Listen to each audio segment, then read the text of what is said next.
One day everything is gonna be fine. Someday everything will be alright.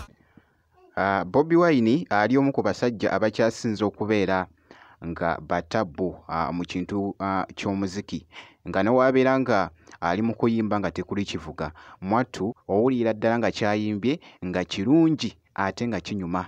Omukulu Bobi Wine abadde ng'ali mu kuba mu kawuka drop kw'ossa ate n'okuyimba oluyimba luno by the way lukyatinta nnyo okwetooloola munnange emikutu egy'enjawulo. Everything is gonna be alright. Luyimba lwa Bobi Wine nno baluyimba wali ne mwana mulenzi munnange ate Nobiyani Lee.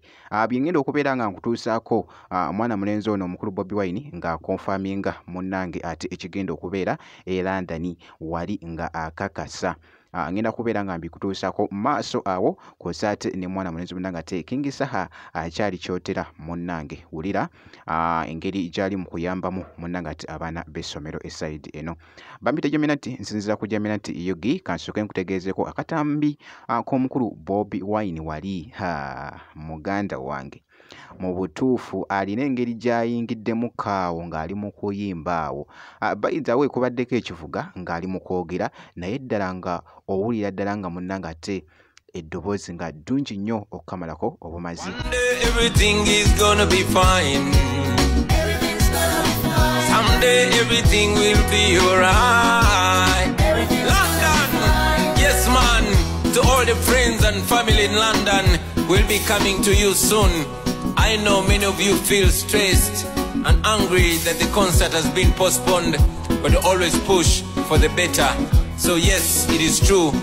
I was meant to be with you alongside other artists on the 5th of July, but the concert has been pushed to the 6th of September.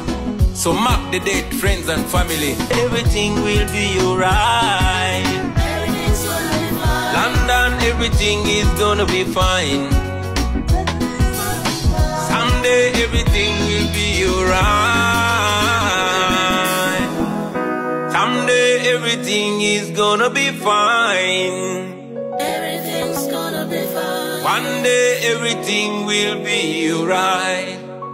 London, September 6th. Mark the date.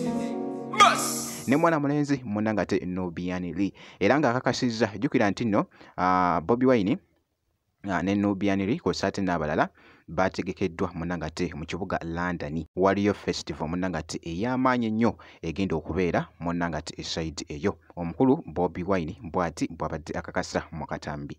Katugende mu maaso wali King Saha nno yabadde avuddeyo ku wali mwana mulenzi ono munnange ate King Saha ne yeeyama okuyamba munnange abaana bano ab'essomero. Kakati nno amasomero munnange ate ge basomeramu geetaaga munnange ate okuddaabiriza. Muzene tichani? Tiapo! Tichani? Tiapo! Yeta kuba? Yee! Ewa yeta kuba wangu. Banga metikande tia kuba wangu. Mugandi bangi akakanyemu kuboko. Ati, abana banyengende. Omulimo kugenda maaso. Nkulo mukanga tuna wakatale. Wano? Wakusomero. Tuba tugenda nga tutambula nga tusaba buyambi. Tuba tuyambula njukunju. Naye basone bandeka nga nzikiridde eri kuba Timoni na Nnene. Kati ne mbagamba mubeera awo ngenza okuvaayo ate wano bamaze okutuukawo ne bagamba nedda. Waliwo tica bakwagala babeeko kye batusuubizizza. Tukomawo wano nga ate tukyagenda eri.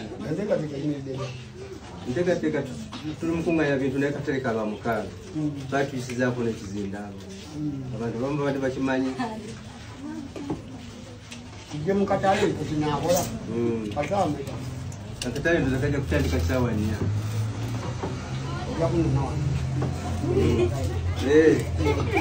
enake nina nkireetaawo mu katale nze kamenya ekisake Bwana njagadde mukwatideko twakitugeze mini tuyinza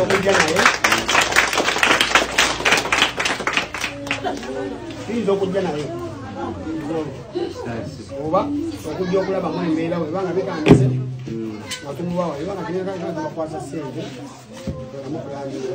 Webityo nno munnanga ate webigenze nkugambye agenda kubeera nga ate abawa munnanga ate bagule munnanga ate seminti abaana abo basobole munnanga ate okusomera mu masomero ate amalungi wali oba okusomera mu bibiina munnanga ate ebirabika obulungi esayidi eyo ye mwana mulenzi munnanga ate Kingisaa bw'atyo nga akyali kyotera esayidi eyo bwe nti bwenkoze kakasa nti no vidiyo ogimpeera like kosa ate n'okusubscribinga kasitobera